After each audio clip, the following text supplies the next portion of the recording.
दिल्ली में प्रधानमंत्री नरेंद्र मोदी, लोकसभा के अध्यक्ष ओम बिरला और राज्यसभा के उपसभापति हरिवंश ने बिरसा मुंडा की जयंती पर संसद भवन में उनकी प्रतिमा पर श्रद्धांजलि दी।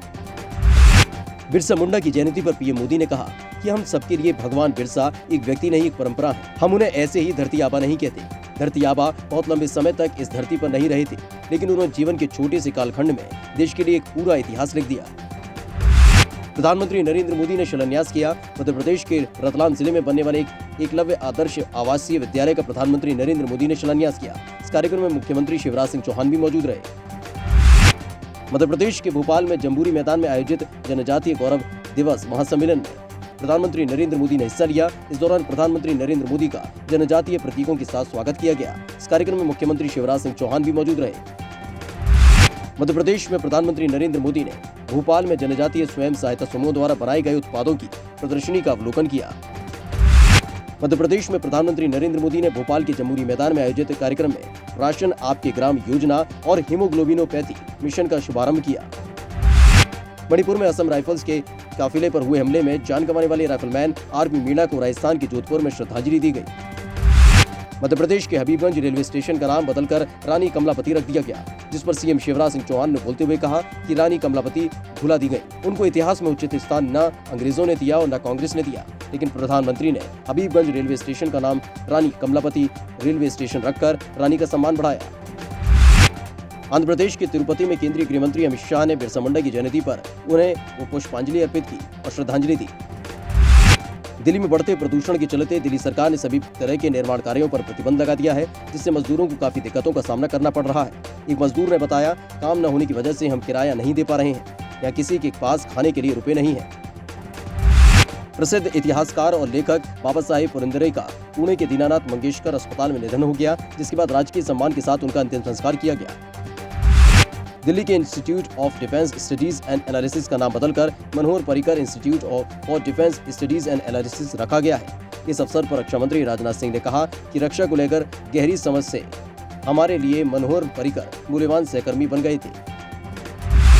मुख्यमंत्री योगी आदित्यनाथ काशी विश्वनाथ मंदिर पहुंचे, जहां काशी विश्वनाथ मंदिर परिसर में विधि विधान से पूजा अर्चना कर मां अन्नपूर्णा की प्रतिमा का प्राण प्रतिष्ठा किया।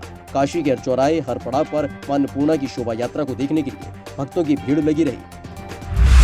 वाराणसी में सीएम योगी ने कहा कि पहले भारत की मूर्तियां तस्करी के माध्यम से दुनिया में पहुंचा दी जाती थी, भारत की आस्था आहत होती थी। आज ढूंढ ढूंढ कर उन मूर्तियों को भारत वापस लाया जा रहा है। प्रधानमंत्री अपने अमेरिकी दौरे में ऐसी 156 मूर्तियां लेकर आए हैं।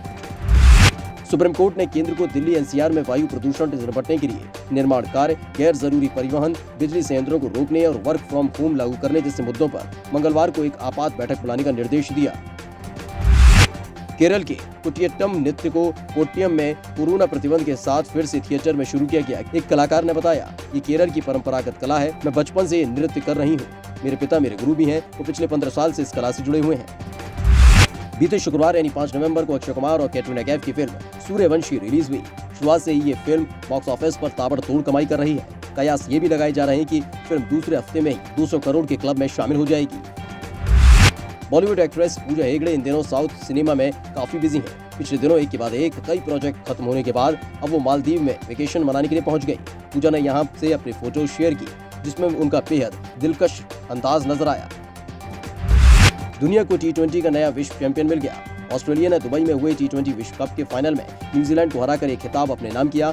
ऑस्ट्रेलिया को बतौर विजेता करीब 12 करोड़ रुपए प्राइज मनी के तौर पर मिले, जबकि न्यूजीलैंड टीम को करीब 6 करोड़ रुपए मिले। संन्यास ले चुके खिलाड़ियों के लिए अगले साल जनवरी में शुरू होने वाले लीजेंड लीग क्रिकेट में भारत के पूर्व हेड कोच रवि शास्त्री को आयुक्त के रूप में शामिल किया गया है। LLC का पहला सीजन अगले साल जनवरी में खाड़ी के किसी देश में आयोजित होने वाला है। अमरोहा के तिगरी गंगा धाम पर लगने वाले ऐतिहासिक गंगा मेले का जिला पंचायत अध्यक्ष ललित तंवर ने प्रशासनिक और पुलिस अधिकारियों के साथ गंगा घाट पर पूजन के साथ शुभारंभ किया। मेले में काफी तादाद में श्रद्धालु स्नान के लिए पहुंचते हैं। सीतापुर शहर के पूर्व विधायक और वर्तमान चेयरमैन राधेश्याम जायसवाल ने चुनाव को देखते हुए सभासद धीरज पांडे के साथ समाजवादी पार्टी की विचारधारा को आम जनता के सामने पेश करने के लिए मिशन 2020 का आगाज समाजवादी रथ को हरी झंडी दिखाकर किया। सीतापुर से माई भारत के लिए सुनीश तिवारी की रिपोर्ट।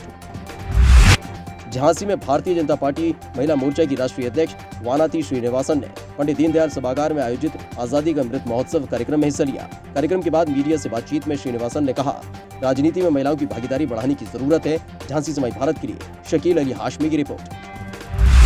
अमरोहा के आदमपुर थाना क्षेत्र में जंगल से सरकटी महिला का शव मिलने से सनसनी फैल गई। सूचना पर पहुंची पुलिस ने शव को कब्जे में लेकर महिला की शिनाख्त शुरू कर दी।